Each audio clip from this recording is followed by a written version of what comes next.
and it's a reason why I am here.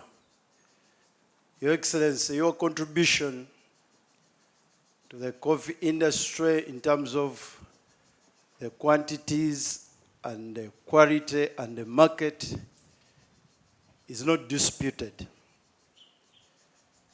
However, Your Excellency, I've listened to you attentively,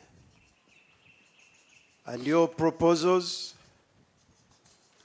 they are wonderful proposals, but in some area for the future. This ministry called MAYIF has no capacity to handle the coffee industry. The technical people there, they are ever traveling, they are looking for workshops, allowances, they are not in offices, they are not on the ground, they cannot handle this industry. They cannot handle the industry. Your Excellency, the coffee industry is a business industry. It must find an organized ministry who can handle their issues, knowing that it is business. I want to implore you, Your Excellency,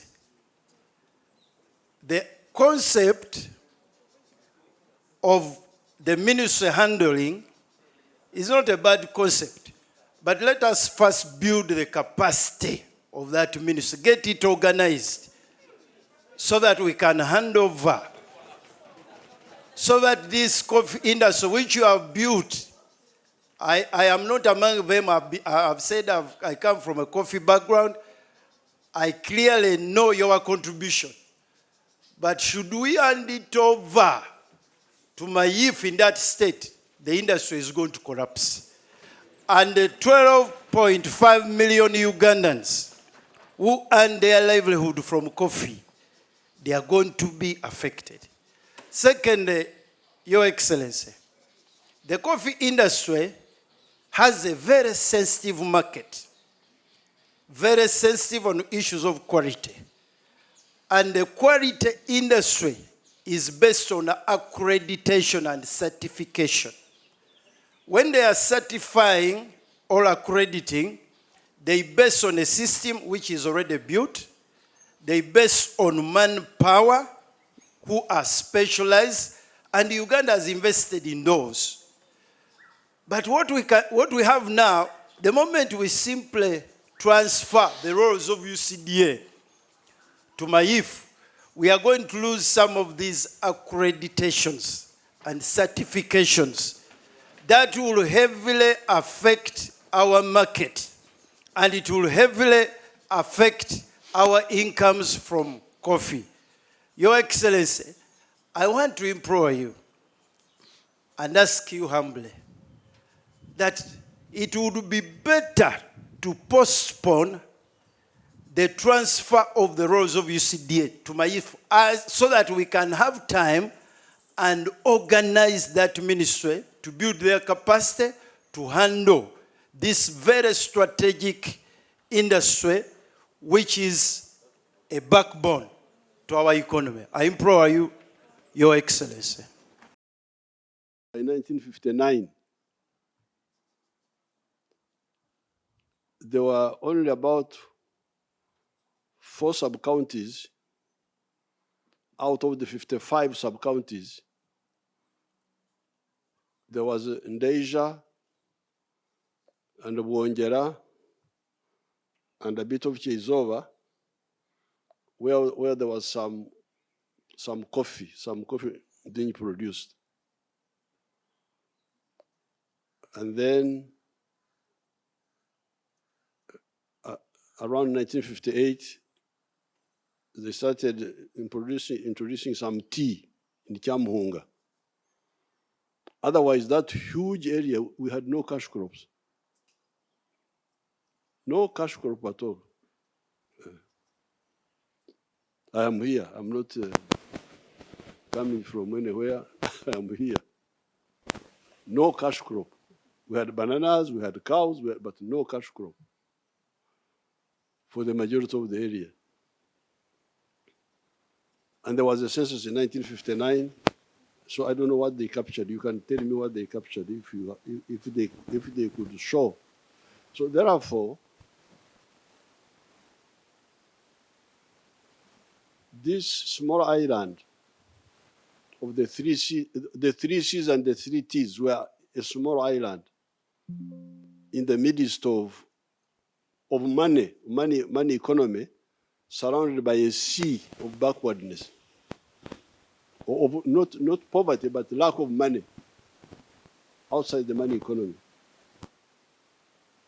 So therefore, our strategy was first to recover. We were cautious about all this because we knew them like our hands here. And as a student movement, we had been studying everything. There's nothing we didn't know. So when we talked of the minimum recovery, we knew exactly what we were talking about. Bring back aspects of the small island. Number one. Number two, expand them. Expand them.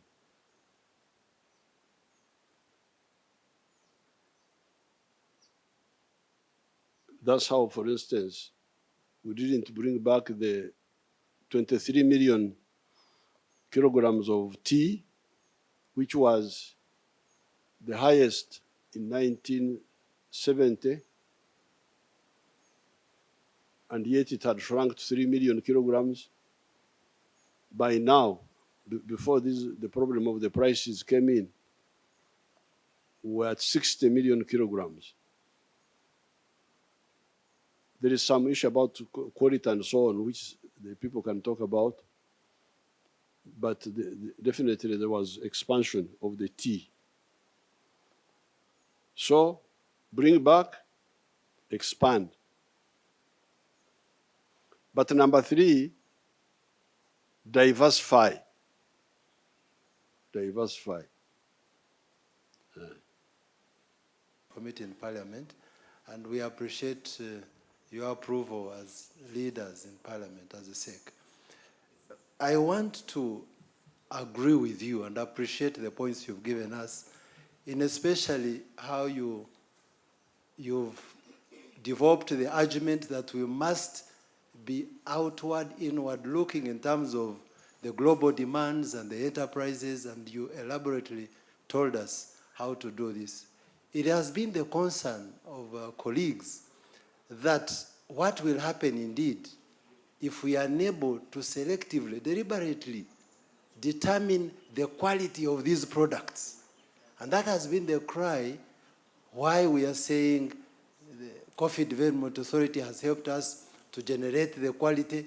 So, but you concluded it well when you said we must have maybe a certain kind of organization that can look at these selective enterprises, which we can call the Strategic Enterprise Authority of sorts, that looks at the demand globally and regionally and be able to generate these according to standards. I agree with you that far. Indeed, saying that if we take these authorities into the mainstream ministries, we shall miss out, and you've elaborately addressed that concern, that you can put standards. I agree with you. And that was the position of the committee. The concerns we had, you have addressed them. And it had neutralized, and I'm going to present those areas that you have already worked on. We had questions, Your Excellency, on the efficiency and effectiveness, on maintaining the scale of the production of these crops, and also its standard at international level. But Your Excellency, there are issues that we were raised there, and I wanted your guidance to also help in guiding my committee. One, it was unfortunate that we were not given this kind of insight that you gave us as a committee. We were asking questions that we were not really responded to in a satisfying way. That's one of the issues that brought contention. Now, on the quality control and assurance, Your Excellency, we were informed that at the international level, for instance, a coffee to be accredited to the international market, it should have a regulatory body that is independent. I need some clarity on that, because they were saying out of this, if you see the experience of Kenya on the uprising global trend. Like, for instance, we normally go for benchmarkings. The world is moving towards us avocado production as an alternative crop to replace olive oil, because the climatical change has really reduced the production of olive oil tremendously, whereby the world is moving towards us avocado. Tanzania is moving ahead of us. Recently, I was with the chairperson of the Committee on Agriculture in Tanzania. We were sharing a lot.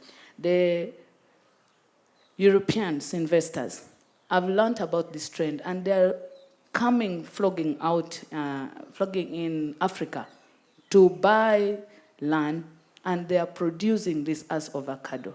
Currently, we have seven factories already in the country, but they're even importing avocado from Tanzania, because what we are producing is not enough. But because of the behavior and the lack of confidence, as per our experience with the ministry, that's what is causing fear. And I know what you've done, the militarization of the standard orders, I know can streamline this.